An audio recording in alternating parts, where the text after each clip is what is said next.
aujourd'hui, j'ai choisi de vous parler de la ménopause. Pourquoi j'ai choisi ce sujet? Parce que d'abord, c'est un sujet qui nous concerne toutes, les femmes, à partir de 45 ans. C'est un sujet qu'on n'aime pas, qu'on évite. Déjà, le mot ménopause, c'est un mot qui est moche. C'est un mot qui est connoté tellement négativement, où derrière, on a des images associées de perte, de déficience, de moins, de vieillesse. Bref, c'est vraiment un mot avec lequel on est mal à l'aise. Et je dirais, je pense, un des derniers grands tabous qui reste aujourd'hui à propos des femmes. Sachant qu'en fait, la ménopause, quand on y réfléchit bien, qu'est-ce que c'est si ce n'est un indicateur, c'est vrai, du temps qui passe. Ça annonce des changements, je pense qu'on en a toute conscience. Ça ne veut pas dire forcément des changements négatifs, mais c'est vrai que ça dit une période où les choses vont bouger et où on va devoir s'adapter. C'est un peu une période entre. On se rend compte qu'on n'est plus tout à fait jeune, mais on n'est pas encore vieille. Donc, c'est cette entre qui est un petit peu compliquée à gérer. Et puis, on se rend bien compte que notre corps, il commence à changer. Donc, tout à coup, il est moins sous notre contrôle. Nos humeurs ne sont plus les mêmes. On a des bouffées de chaleur pour certaines d'entre nous qui nous dérangent plus ou moins. On est fatigué, on est irritable ou alors on est complètement euphorique. On voit bien qu'il se passe des choses. On a des cycles qui deviennent irréguliers. Parce que la ménopause, en fait, ça n'arrive pas d'un coup. Ça, on nous l'explique assez rarement. La ménopause, elle se passe sur plusieurs années, avec une période avant qui s'appelle la périménopause qui dure de 3 à 5 ans pour les femmes, et puis ensuite il y a la ménopause. Mais c'est vrai que les troubles en fait qui arrivent, ils arrivent en amont au moment de la périménopause, c'est-à-dire vers 45 ans. Et qu'est-ce qui nous dérange en fait dans tout ce vocabulaire très négatif autour de la ménopause? C'est qu'en fait on se rend compte que le sujet c'est vieillir. Et on est dans une société qui n'est pas du tout à l'aise avec le fait de vieillir. L'âge, c'est pas un droit, et parfois, franchement, on a l'impression que c'est même une faute, notamment au niveau du boulot, où toutes, on a autour de nous, si ce n'est nous-mêmes, été, entre guillemets, victimes de ce jeunisme au travail, qui fait qu'à partir de 50 ans, on commence à se dire que, finalement, si vous pouviez partir, ça serait pas plus mal.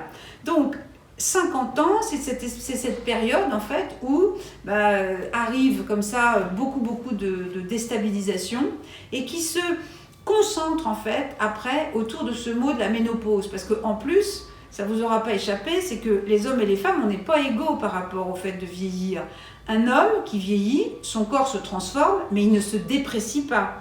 Une femme qui vieillit, on parle toujours en termes de dépréciation de son corps. Et ça, c'est fondamentalement injuste. Regardez, quand on y pense, un homme qui est poivre et sel, on va dire qu'il a un sexy poivre et sel. Une femme qui a des cheveux gris, elle a l'air fatiguée, ou elle pourrait prendre un petit peu mieux soin d'elle. Un homme qui a de l'embonpoint, il est bon vivant. Une femme qui a un peu des rondeurs, elle se laisse aller, elle pourrait quand même faire un effort. Donc, c'est tout ça, c'est tout ce contexte en fait où l'âge est quand même assez diabolisé du côté des femmes qui nous pèse. Et c'est pour ça que ce mot-là, en fait, on ne l'aime pas. Donc en fait, bien sûr que le fait de vieillir, ça peut faire peur. Et c'est normal d'ailleurs qu'on ait peur, parce que ça réveille des peurs archaïques, des peurs du transgénérationnel qui ne sont pas forcément les nôtres. Mais c'est aussi un moment où on peut se dire, alors, comment est-ce que je vais vivre ce changement et faire en sorte que ce changement, il m'aide à construire ma deuxième vie de la façon la plus enthousiasmante possible et la plus positive. Vieillir, en fait, il faut arrêter de se dire que c'est une catastrophe. C'est pas vrai. Vieillir, c'est une chance extraordinaire. Parce que vieillir, déjà, avoir la chance de vieillir, ça veut dire qu'on n'est pas mort jeune. Donc c'est une chance de vieillir. Parce que ce qui est important, c'est pas d'être jeune, c'est d'être vivant. Or, aujourd'hui, la société, elle nous amène à considérer que ce qui est important, c'est d'être jeune. Et ça, c'est faux et archi faux. Parce que l'âge, c'est quelque chose qui fait partie de la vie. Et tous les âges sont des moments intéressants à vivre. Tous les âges nous amènent des changements, des opportunités pour rebondir, pour faire autre chose. Et ce moment de la ménopause, qui est un moment de fragilité, c'est vrai, qui est un moment où on se pose plein de questions, parce qu'on sent que son corps il est en train de changer, et qu'on a peur, oui, on a peur de tout à coup sortir de la sphère de la désirabilité. Et pourquoi? Parce que, en fait, il a été écrit un jour quelque part par je ne sais pas qui, une sorte d'équation maléfique qui dirait que le corps en bonne santé d'une femme, c'est un corps fécond. Et qu'à partir du moment où ce corps ne peut plus être fécondable, eh bien, il se déprécie. Et ça, c'est super faux. Cette disqualification du corps des femmes liée à la fécondité ou pas du corps, c'est une construction. Et comme toute construction, ça se déconstruit.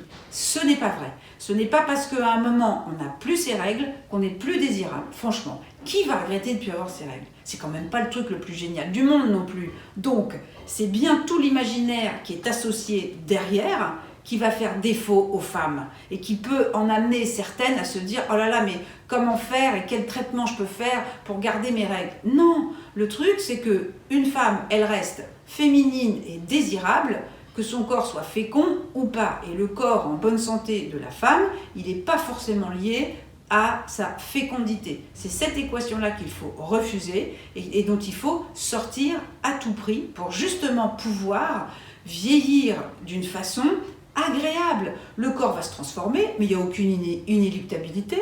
Le corps, il ne va pas forcément grossir, c'est pas vrai.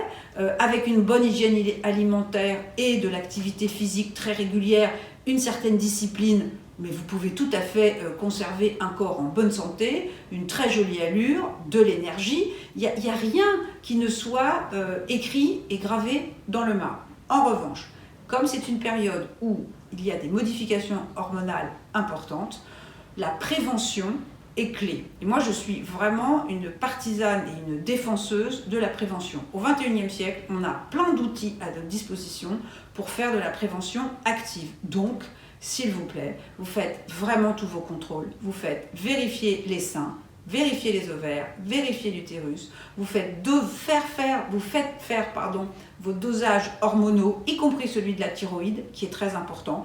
Vous faites vos bilans sanguins de façon très régulière. Vous vérifiez que vous n'avez aucun manque. Ça ne sert à rien de se ruer à prendre des tonnes de vitamines si vous n'avez pas de manque. En revanche, si vous avez des manques, notamment la vitamine D qui est très importante pour le capital osseux, là, il faudra prendre des vitamines. Mais surtout, cette prévention, elle est clé. Et gardez bien en mémoire que le meilleur allié, en fait, de l'âge, c'est l'hygiène alimentaire et l'activité physique. Son pire ennemi, la sédentarité et, je dirais, le n'importe quoi alimentaire. Mais à partir du moment où vous rentrez dans une dynamique où vous prenez soin de vous parce que vous vous aimez, parce que vous aimez ce corps, y compris quand il change, parce que c'est pas grave qu'il change, vous avez été habitué à ce qu'il change, à l'adolescence, pendant les grossesses, et bien au moment de la ménopause, c'est pareil, le corps change, pas de problème, on va accompagner le changement et on va tout faire pour continuer à se sentir bien et belle et bien dans sa peau.